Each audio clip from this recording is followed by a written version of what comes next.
Will there be parking meters on San Fernando Boulevard? Will 2 lanes of traffic return, or maybe no more vehicles? This is another edition of My Burbank News. In October 2023, the Burbank City Council directed staff to develop a parking management plan for downtown Burbank. They also removed one direction of traffic, and now only northbound traffic can use San Fernando Boulevard. While the discussion about the traffic continues, the city held a public meeting to discuss the possibility of installing parking meters on the streets in downtown Burbank and explain how they might work. The discussion involved how to create more turnover and how long a car should be allowed to park in a space. The electronic parking meters will measure the number of open spaces and raise the pricing when capacity is reached, as well as lower it when there are ample places to park. Considerations have to be given for delivery drivers to pick up orders and handicapped parking. The price of the parking management system was also brought up, as was whether it would be profitable or not. The city is also considering hiring an outside operator to run the system for the city, help customers, and even collect coins put into the machines. Kiosks would be placed all over the area, and people could pay for the parking using the Burbank 311 app and other methods. Here is the presentation held at the Community Services Building on August 29, 2024 by Angelica Gonzalez, Karen Pan, along with Burbank's traffic guru David Kriske, who was also on hand to answer questions raised by the public. And we're here to present the proposed Downtown Burbank parking management plan. So just some information about this community meeting. We scheduled it for approximately 1 hour and a half. This meeting is not being recorded here by the city.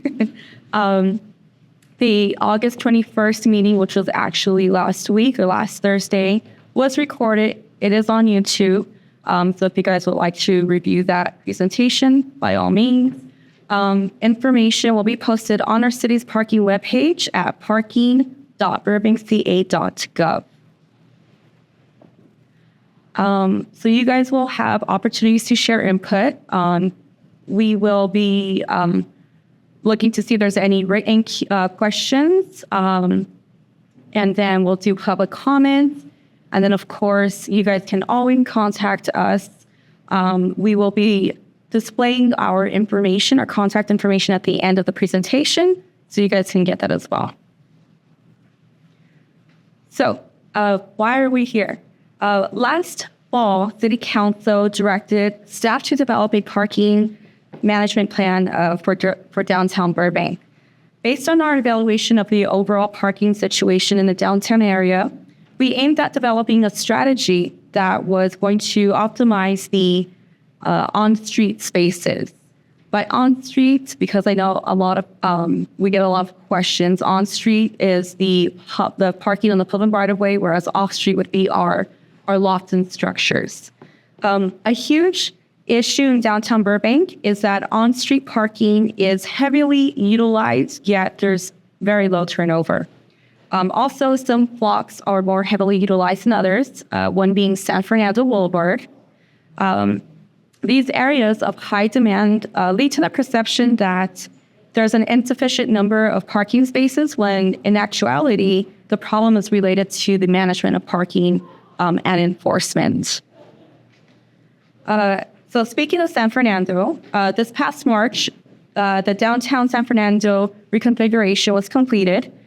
It was aimed at improving not only safety measures for pedestrians, cyclists, motorists, but we also wanted to increase short-term parking options, and we also modified the loading zones in the downtown area, which we are now referring to as flex zones. So we got rid of the colored curbs in the downtown area, and in their stead, we've put signage.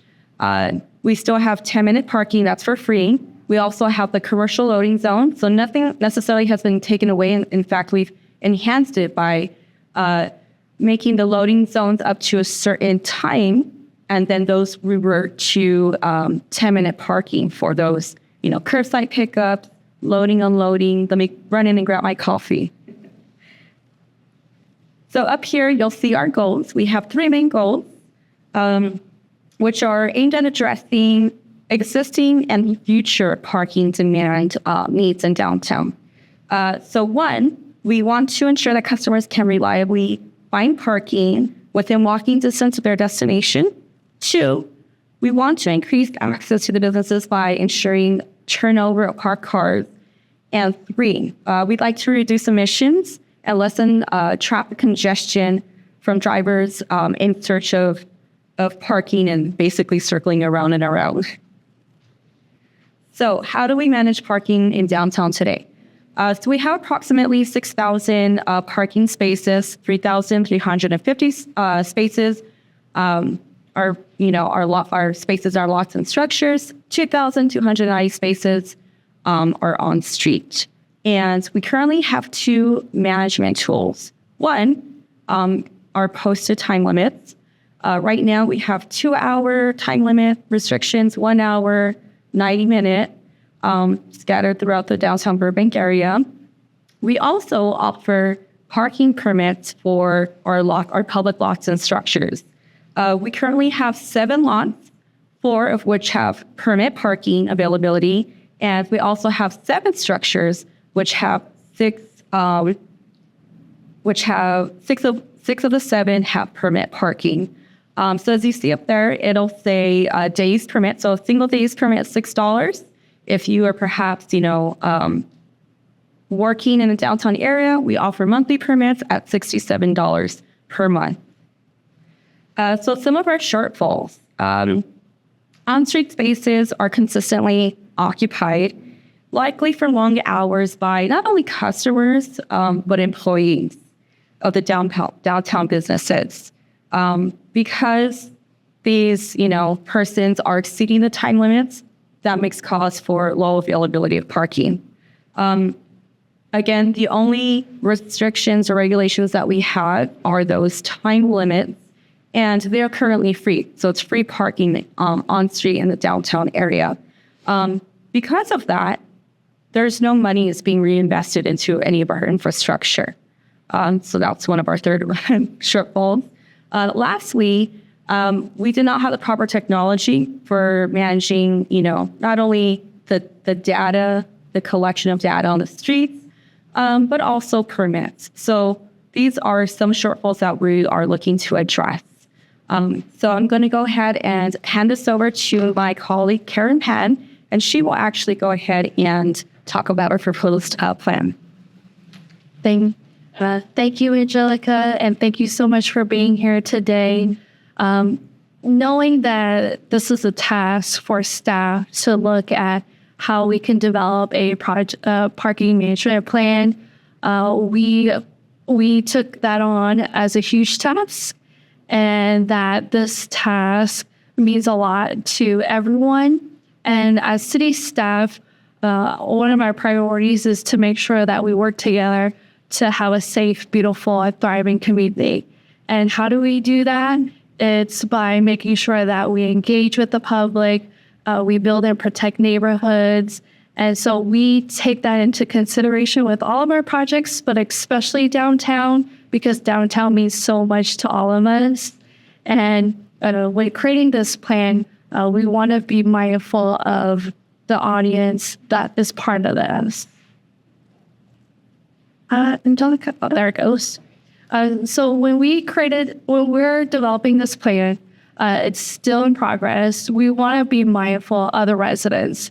What does it mean and how does it impact them, their quality of life, all the way to their experience and how they feel about downtown, to customers who just want to go in and out to get what they need, as well as the businesses.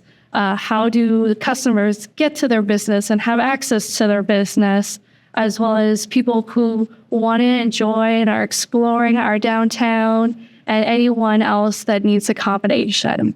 And so that's the reason why we're doing as much outreach as we can. We want to tell people what's going on.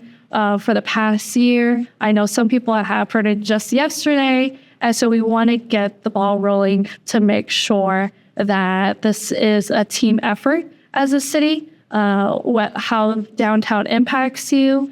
And so this plan is for those capture audience when we're developing this. So this plan focuses on-street parking. It doesn't focus on parking structures or parking limits.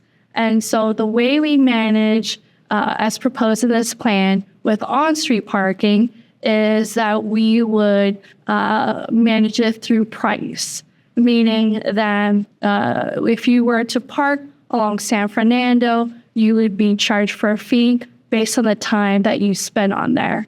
And we have an 80% target occupancy rate where we want 1 to 2 parking spaces to be available at all times for each block.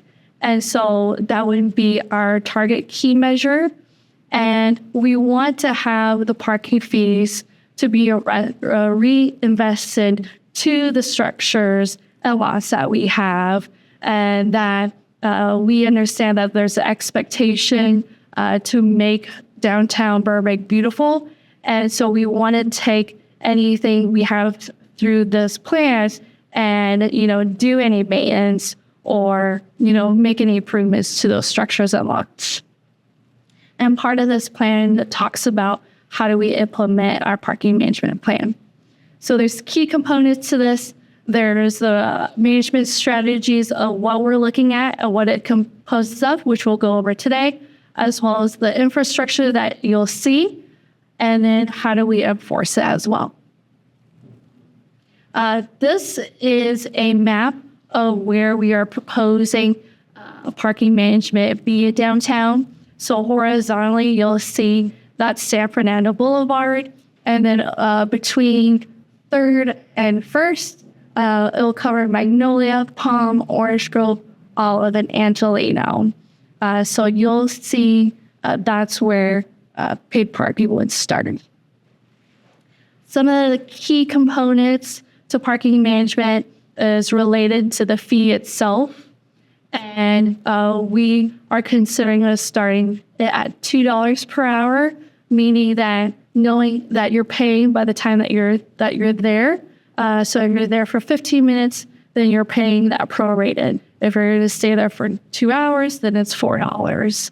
One of the feedback that we're looking at is when paid parking should start and end.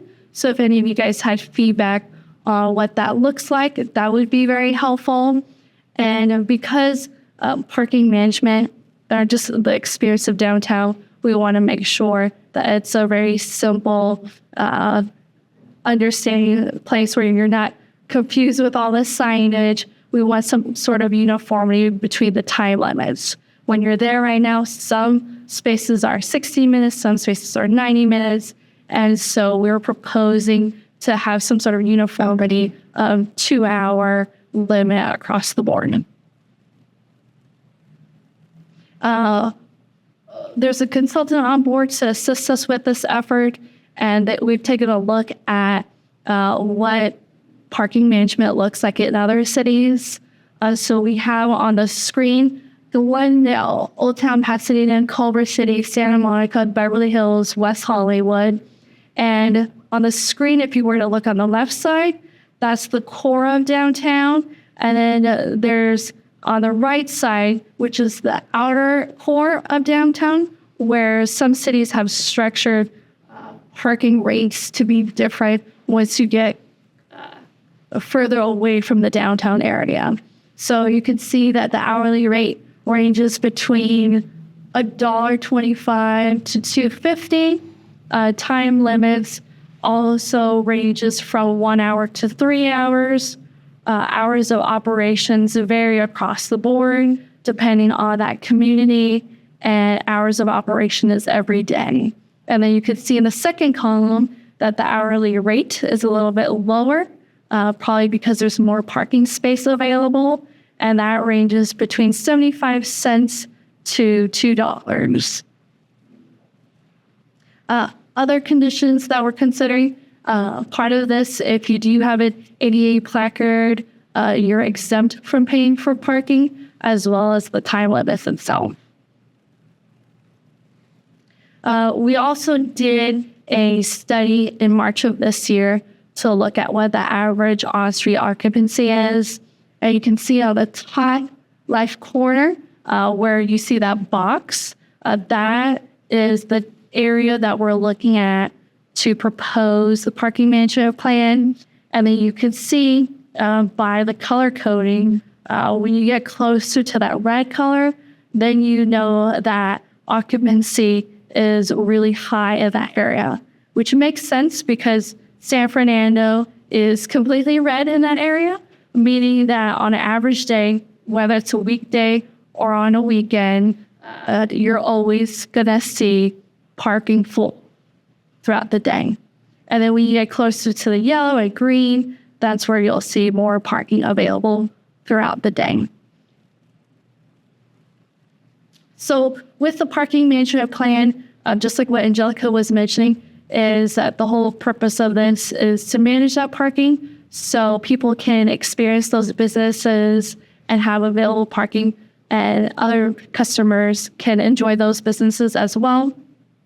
But most of all, we want to make sure that, yes, parking management is important, but we don't want to make anyone feel like this is a deterrent or have a really bad experience just to go through this process.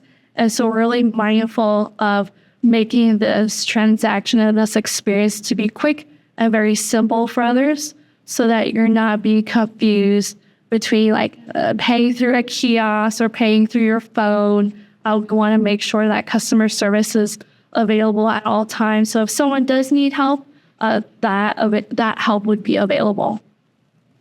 And so how do we do this is part of this plan is to have a parking operator to be available. So if you do need help to pay for parking, or if you're having issues with the machines, there's someone to help you. There's also someone walking around because they need to collect the coins from the kiosks. And they'll also be helping with outreaching and educating the public about parking management. Other things you'll see when you're in downtown is the infrastructure itself.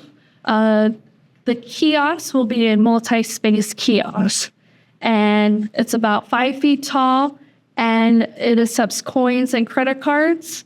And so you won't have to worry about a physical ticket that you need to put on your dashboard. You don't have to worry about figuring out your parking space, what number it is, and going back and forth.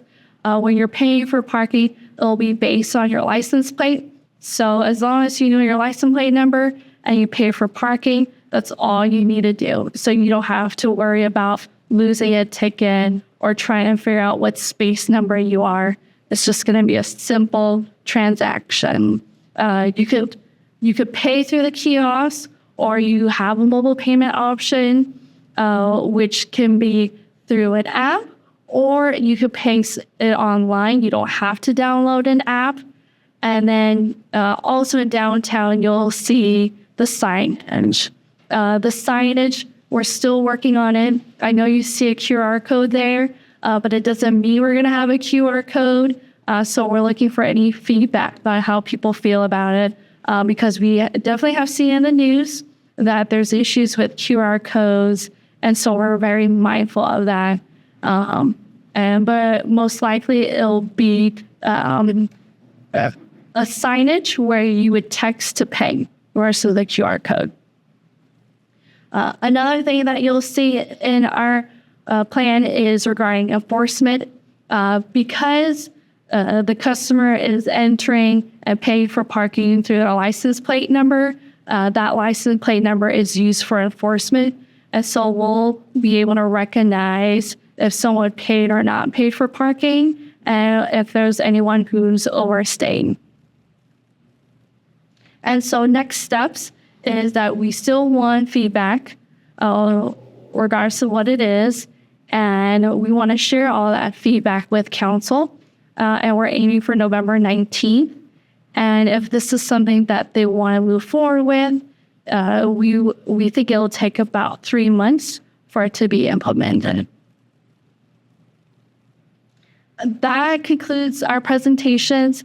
If there's any questions or comments, just like what Angelica mentioned in the beginning, we'll make sure to document the comments or questions here today and then post it online as well as share with our council. Yeah. But I'm the guy, as you know, I'm the guy that just learned about it yesterday at the senior board meeting. And I asked some questions there, and I'm going to make some comments if I want. Please, we want all feedback. Yeah. I'm going to read what I wrote down after the meeting yesterday. And you can correct me where I'm wrong, and I'm ancient now in a senior board. I've been retired from the corporate world for over 8 years now. So anyway, I'm concerned about the viability of the plan based on what has been presented thus far. As I understand, the fiscal part of the plan basically impacts 2,290 street parking spots. The initial staff report in the fiscal impact section indicates an upfront cost of approximately $325,000. It's interesting you never talk about the fiscal part of it. So, to install, it took $325,000 to install the necessary infrastructure, and for an annual cost of $500,000, which represents hiring an outside firm to manage the parking. Or $218 annually per parking space. Yesterday at the meeting, it was indicated, and you correct me if I'm wrong in this, the $325,000 has gone up to $1 million for the initial implement plan, or $436 per parking spot. Could you comment on the project's fiscal impact and why it is necessary to hire an outside firm, which was the report made the assumption at the outset that you're going to hire an outside firm, so you made a conclusion before you even did your study. So that was curious to me. Rather than using a Burbank staff personnel, it seems the conclusions have been reached before the study was implemented. Based on my corporate business experience, there seems to be a lot of generalities in this study and what we used to call analysis paralysis, from what I could heard and what I've read. Could not a single parking enforcement staff or a dedicated parking enforcement staff accomplish the same thing at a much lower cost? Period. Thank you for your question. You are correct. We are approximating that this entire operation, at least the first year, will be $1 million. But these costs include the infrastructure, and that's kind of key right there. So basically, installing and procuring all of the kiosks, the paid parking operator, and then just to circle back to the paid parking operator, one of the reasons that we're using an operator is because, unfortunately, we don't have necessarily the staff to be dedicated to this program. We would like to, in the future, perhaps expand our staff and see if that this is something that we can oversee. But right now, we're looking for a paid parking operator to, one, collect the monies, make sure that, the signage is up and correct, assist the community with any needs. And unfortunately, me being the parking analyst, I wouldn't be able to go out there and do my job, and serve you guys, inside the office. So we are relying on that paid parking operator for that component. As far as what else was the... Already fiscal break even, or the way, what is it going to become profitable? This going to pay for itself? Or I do want to add on to what Angelica was commenting in the first part of it. When it comes to costs, as city staff, we're very mindful of how much things cost. And so coming up with the plan itself, it's on city staff to figure these things out. And there's a lot of value to it. We don't have that sophistication at this moment to be carrying on the technicality of this. So it's great for us to learn from them. What does study comes? Studying, it could range from a couple of $100,000. Well, no, it sounds like you've already hired somebody to do a studying. So we hired a consultant. This is David, assistant director. So we did hire a transportation consultant to do the data collection for the occupancy. That was really expensive. It was 100 plus. It's very labor intensive because, as they mentioned, we have no technology to count occupancy. As part of that main effort, they provided a little bit of advice on some of the peer cities, some of the best practices. That was very minor cost. It was probably a few percent of that total. It was just their staff hours. So much of this is in-house derived. So we, other than the data collection cost, very, very low cost outside of city staff. You had talked about, why are we proposing to hire a third party? Why wouldn't we do it in-house? We think this is if the council wants to go forward with this, we think it's going to work. We think it's going to be successful. We think it's going to possibly be expanded. But Saying that, you think? we don't know. And so we do not have the staff to do it in-house. So if we want to try this, we have to use third party because I don't want to hire a bunch of pensionable employees for something that we're not 100% sure it's going to work. Certainly, if this is successful and several years out, we're committed and expanding, there's always an opportunity in the conversation and that's a policy question across the city. Do we contract out? Do we bring it in-house? And I think we should have that conversation at that time. But I wouldn't invest. We don't have the staff to do it today. And so we wouldn't hire staff to do this. We have to go third party. At least we're recommending that. As to break even or not, and the fiscal. Curiosity again, it's why in the initial report, did you already anticipate a third party? Or did you just explain that? I explained it. Okay. Yes, we would not, it would be out of we would not hire staff. Certainly our council could ask us to do it, and of course we'd look into it, but we don't see that as viable. The other interesting thing about the financial, we are honing in on our best estimate of the finances and the break even, and the council is going to be very interested in that, and the community is going to be interested in that. We are proposing this plan slightly different in that, and this is important, the price that we're going to charge for the spaces is based not on what, as a business person and as maybe someone who owns property, not how much money can I get, how much revenue do all those spaces rent for, but it's how much or almost how little can I charge to get the performance, which is we want 1 or 2 spaces available for downtown customers available at any time. So what I know parking companies do is they'll do a real estate rental analysis of how much money can this generate, and then we apply that to the cost, and you kind of see, are you breaking even? Are you a money loser? Are you making money? In this case, it's a little bit different. We're trying to provide a service, which is better parking. And so we think the revenue is going to break even, and if we expand it, we're almost certain it's going to exceed the cost.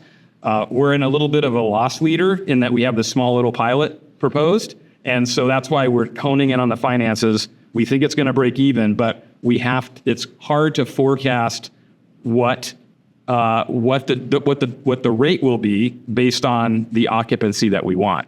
What's the value of a small little limited pilot? What's it cost of a small little pilot? That's what we're trying to figure out.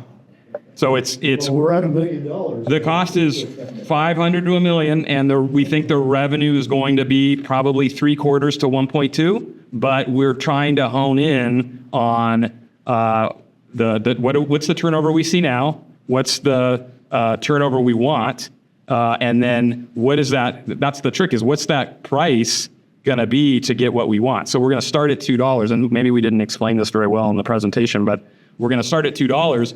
If the $2 makes everybody flee, we're going to lower it because we want to drive back to where we get the occupancy where we want it. Because what I think residents who think about paid parking in a place like Burbank is cynically, oh, you're just making money. No, we want the system to work, and we think price is the best way to do it. And so it's not revenue generation that's the ultimate goal. It's the performance. So that's why we're not as precise as I think you want us to be, because I'm just getting you ready for this. no, I appreciate it. This is good. And we, like I said, we want to be real conservative. I don't want to say, oh, this is going to be a bunch of revenue. We want to be conservative, and so that's why if you see some hesitation in our numbers, it's because we're still working on what's responsible for us to conservatively estimate the cost versus benefit. So what would it cost to just hire or expand the parking enforcement staff to maintain for right time that we reach parking spot? So the alternative you're saying is just do it and I'll answer this, and I don't want to exclude everyone, but we only have 4 people, so I figure we can we can be generous. So I guess what you're suggesting is, can't you just do it with enforcement and not with price? So yeah, that would be the other option. So it's cruder. It's not as It's what? cruder. It's a cruder method. It's not as sophisticated because all you've got is the time limit. So you're basically saying, what's the time limit need to be to have the 80% turnover, right? So rather than vary the price, we're going to look at the time. Is it 2 hours? That's too long. Is it an hour? Maybe that's not long enough. I know that 90 minutes is not working, so it's probably going to have to be something lower. And then, whereas the price will cause a lot of the turnover to happen automatically, and then the enforcement can very easily determine, well, did they pay or did they not? In this case, it's just hammering enforcement all the time. And so that's also not pleasant either, because if you're hammering enforcement so much, that's potentially creating an unpleasant situation where if you exceed, the 20 minutes or the 30 minutes that's needed for the turnover, boom, we've got so much enforcement, you're going to get an immediate ticket. So I recommend, and we're recommending that our plan about price based on occupancy is the best way to get the performance that we want. You're doing the same thing. You're just doing enforcement electronically. You're still going to get people pissed off. Right, but I think paying $2 to know I can park in downtown for 2 hours and then leaving by then is a lot better than, 20, 30 minutes and I'm going to get a ticket, $50 ticket immediately. I'd rather pay $2 for certainty than risk overstaying and have $55. But that's a policy discussion, and the council has disagreed with that position for 45, 50 years. I know it's a big step for this community, so we'll see where they want to go. Hi, Quinn. I have to say, just on that point, and then I'm going to jump to my own points. I agree with the gentleman. I think that's you're asking. We're trading one for the other. Like, I would rather pay nothing with the same fear of getting a ticket than pay $2 and still get an automatic ticket if I'm over 2 hours, right? Because you're using license plate recognition. So it's either a guaranteed ticket if I'm over 2 hours, or historically, Burbank has had really lax parking enforcement. I mean, the joke around the city is like you can park anywhere you want because there aren't enough meter maids, pardon the expression, to go around and ticket you until they've hired these contractors come around and enforce it. But even now, it's really not that terrifying. Well, and what is your experience parking in downtown today? I love it because it's free. But also, I don't park on the street. I park at the garages. So, right. So if you want to go to Noah's Bagel right now, under our plan, you'd be able to always have 1 or 2 spots, go in, pay $1, maybe 50 cents, grab your coffee. Right now, Sure. My mental map of downtown Burbank is I'd never go to San Fernando for anything in a car because I know it's impossible. So I just want to run in and get my Starbucks, or I just want to go to Noah's. I got to go park in the garage and walk. So and this is another, I think, real positive benefit to this is we're offering a new service to park that we can't do right now. Understood. to that point, then now my $3.50 coffee now costs $4. So, just to put that point out there. Now, I want to ask a few questions, and then I'll kind of add my commentary, if that's okay, if that's right with everybody. All four of us. All four of us, yeah. So I just noticed that your goals. Let me just make sure I understand. Your three main goals, and the reason why we're doing this is A, helping customers to the businesses on the San Fernando street and environs find reliable parking. Yep.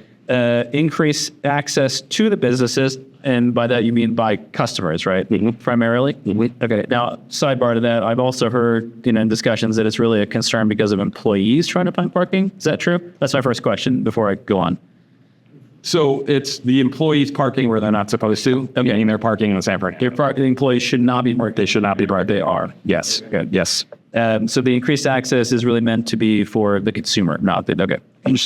And then, of course, reducing emissions to lessen traffic congestion and environmental. Yes, there's studies, not at Burbank, but in other places. The big one is like Westwood, which is not exactly the same, but that upwards of 50% of the traffic in a core downtown is with bad parking management is cruising, show parking. And I would assume, and correct me if I'm wrong, as part of the San Fernando reconfiguration, or the San Fernando Boulevard reconfiguration is part of this. Part of it. Okay, got it. Yeah, understood. So, I mean, this my first, I guess, concern as a citizen. So I wear many hats in town. I'm going to go more on the behavior side. I think the gentleman mentioned a lot of the fiscal stuff. I think for me, my concern as a citizen, and many things I do here in Burbank, is the behavior side of things. I work in finance as well. 80% of my clients' decisions are made by behavior, not necessarily the numbers. I wonder what other considerations have been deliberated. That sense that you have one solution, which is paid parking in these areas. I could think of just two off the top of my head that would solve at least 2 out of 3 of these issues.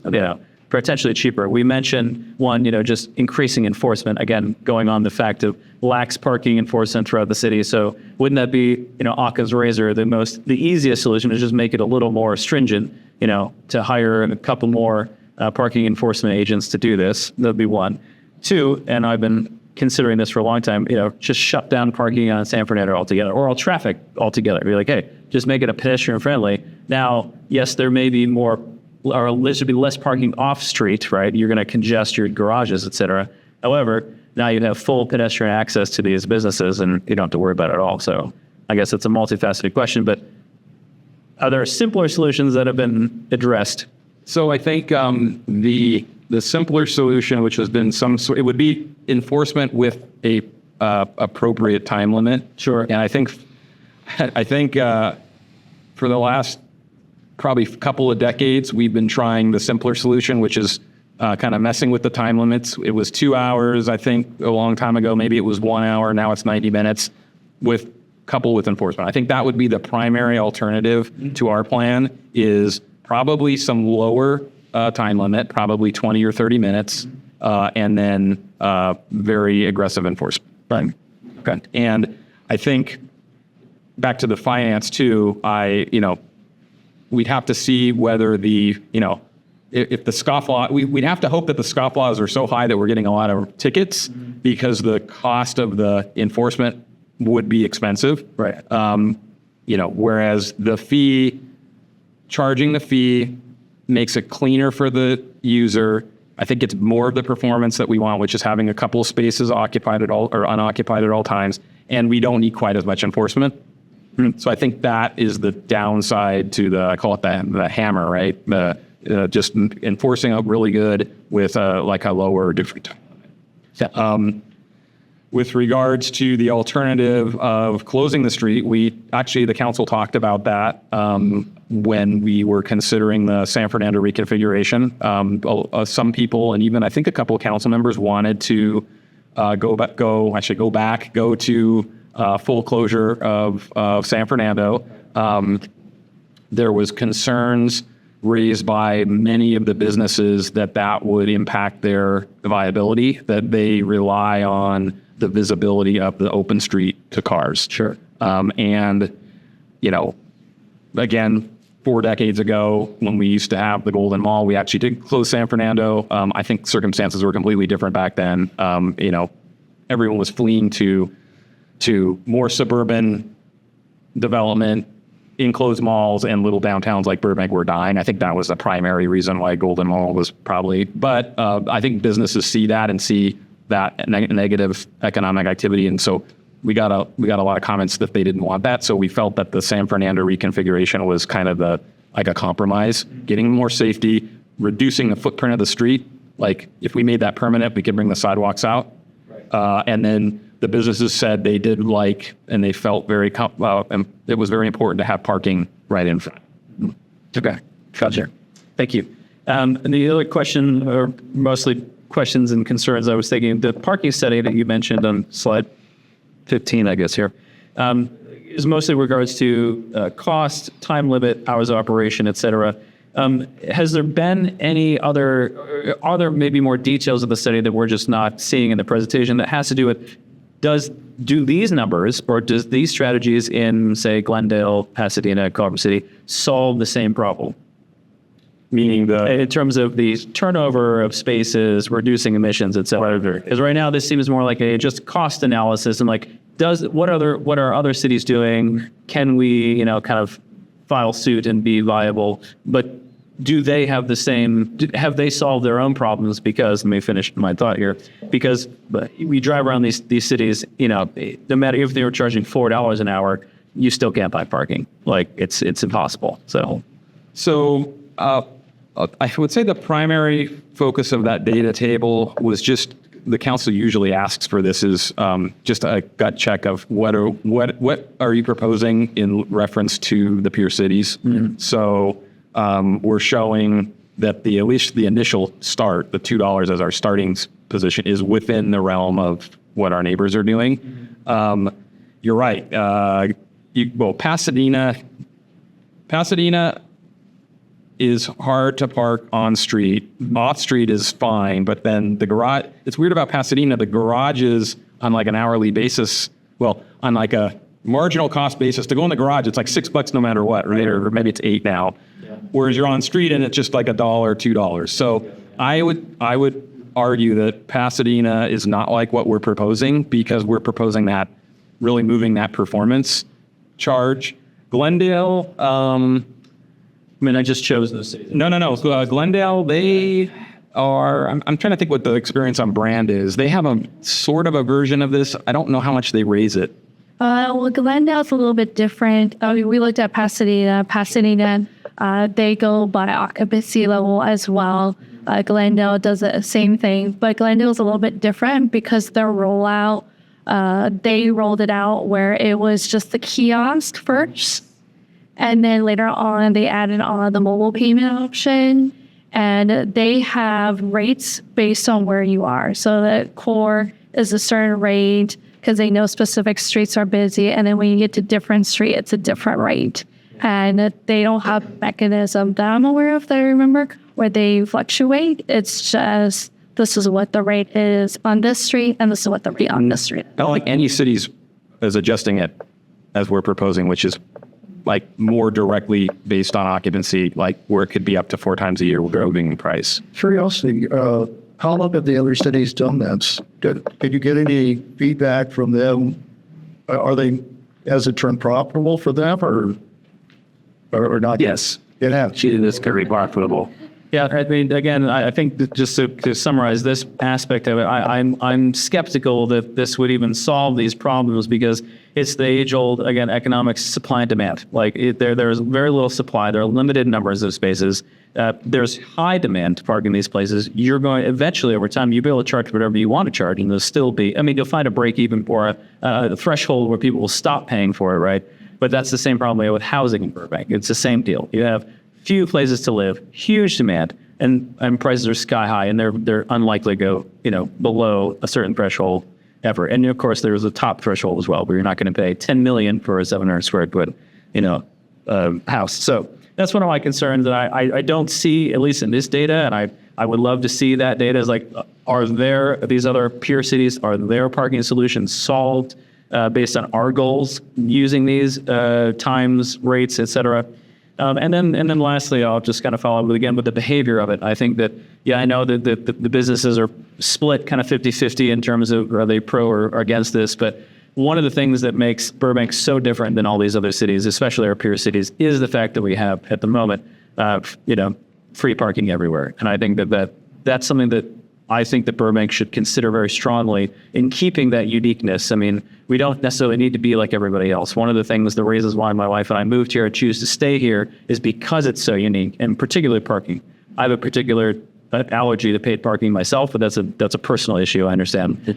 However, I think that's really, really important and attractive, especially to dare I say, a younger demographic that's like, we come here because it's expensive enough to live here. We want to go out. We want to have a good time. We want to enjoy San Fernando, all the restaurants and activities and things to do here. But, at the bottom line, the end of the day, having that behavior of having to make sure that I'm paying for parking, make sure that, that I'm paying extra on top of everything we're doing in this economy, so to speak, is just an extra burden that we don't want to have. You talk about demographic concern I brought the other day was senior citizens and lower income people. You're discriminating against them to a degree by requiring them to finish.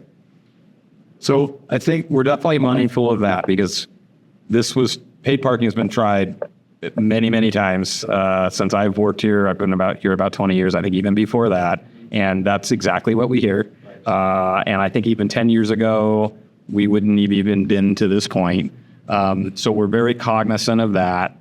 And I think that the benefit about Burbank is even if we were to do something like this, I think because we have a good amount of parking in downtown relative to the uses, there will always be a free option. So there will never be the situation where you're going to be completely turned away because you're going to have to pay no matter what. I would say for San Fernando spaces, you could have $1 million and it doesn't matter because you'll never get to that. And I think that's the problem we see, is that misallocation and mismanagement, where the most popular spaces that can be so useful for certain trips are completely unavailable. Because they're so popular and they're so scarce. That's what we use money to allocate scarce resources, and also address some of the things that we don't like, which is people either overstaying, employees parking when they're not supposed to. They should really be in the garages. So I would also say, in terms of the other cities, I think I appreciate you bringing that up, because we will hone down on that question. Yeah. I think so Pasadena has been doing it for a long, long time. I don't think they're doing it in this more contemporary way. And in fact, they're doing a parking management study update right now that's recommending a lot of changes that I think are kind of similar to what we're talking about. And then Glendale, they've been in the game for about 10 or 12 years of paid parking. And they, I think it's like maybe halfway between kind of the brute force way and the demand way. I don't think they adjust it so reactively multiple times a year to get to the percentage. They do adjust it, but it's not as dynamic. Right. And I'm pretty sure both cities, and again, this is the cynical side, is rake in the dough from the parking. And in fact, on the financial side, it's very lucrative. But I think as transportation professionals, we truly believe that we're proposing this system to get a better product for the community, not for just the money grab. Sure. And I'll tell you, we have a lot of problems with our garages. We could use the revenue, but what we're trying to do here is make a better service for people. I think that just as a commentary to this, I think that would be a very important thing for me to see and know that, like, hey, we've looked at all the solutions.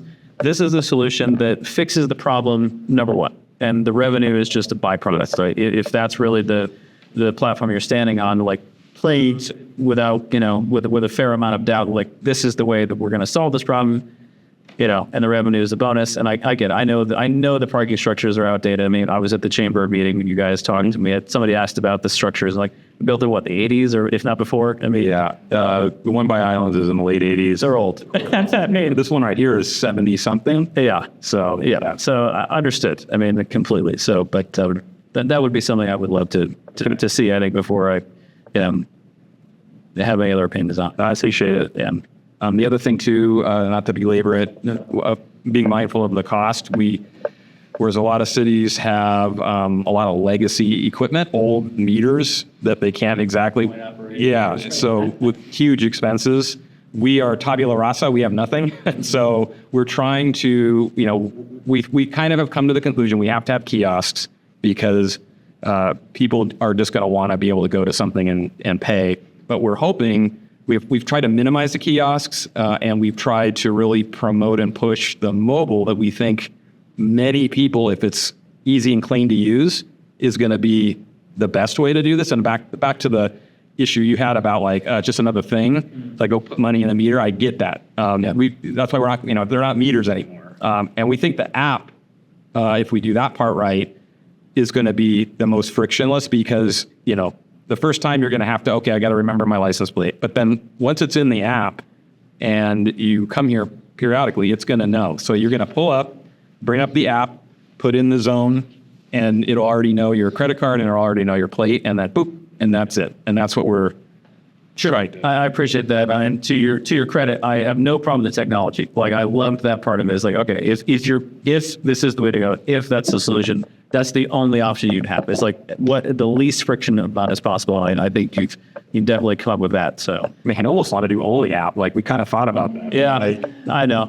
There's state law too. You have to have a place to pay, but like, sure. That was our first thought. Like a year ago, it was like, no, and I feel like I've been to other cities, maybe not in California, where the app comes in handy. So it'll send you a push notification like, hey, you've got 10 minutes left, 5 minutes left, hurry up. So I'm with you on that.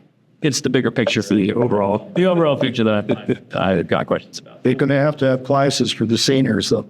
Yes, we're going to have, we feel like, at least in the rollout, if we are directed to go forward, we're going to have people out there. We have our ambassadors in downtown. We're going to have last folks as well, the company, and we're going to have people out there.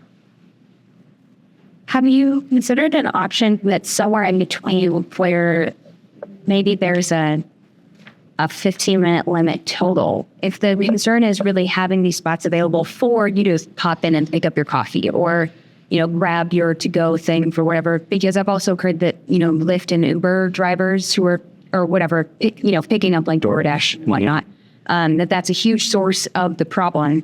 If it was only essentially loading zone and maybe handicap spaces, for ADA approval and making sure that you're catering to the people who truly cannot walk from a parking garage. But have you considered doing something like that where you can still drive down the street, you have these free spaces or somehow monitored so that it's clearly like, okay, this person's been here for an hour, that's a problem. But so that it's very simple, if you're just popping in and out, you can go right up to the front door, which I would think would actually be hugely beneficial with businesses because that gets a lot of turnover for their customers. And if you're just ordering food to go, that encourages you, hey, you know what? I don't really want to go out, but I do love this restaurant. I could go pick up food because I know that I'm going to be able to get space to just run in, grab it, and go. Have you considered something like that? So, yeah, I think if paid parking is not acceptable, if the community and the council don't want to do it, that's what I would recommend as the option is a short time limit because those spaces are so in demand. And so therefore what you're going to use those for is for the quick in and out. That's the service we don't have right now. Select spaces, man. So I would recommend if that's what we wanted to do, I would recommend we probably bring everything down to like 15, 20. We'd have to find a spot, 15, 20, maybe 30. And then couple that with more enforcement, like aggressive enforcement. That would be, that would be my alternative if paid pricing was not, we didn't go that way. And I think from the kind of the reasons that I stated, I think that's it's a suboptimal solution. But that's what I would do as the alternative. Do you realize the two of us are in violation of the rules? 1 minute. Oh, yeah, I think we kind of had a de facto agreement. So there's much availability, so the price went down. That's right. They have a supply and demand. We get by seats. Exactly. Fair enough. I didn't catch. I'm sorry, Ryan Chatterton. I'm the board of directors of the Chamber of Commerce. I share the BYP. co-president of the TCU Alumni Association, which I also would say we do a lot of events here in Burbank for the reasons that we mentioned, the free parking and accessibility. I'm here tonight on my own behalf. Yeah.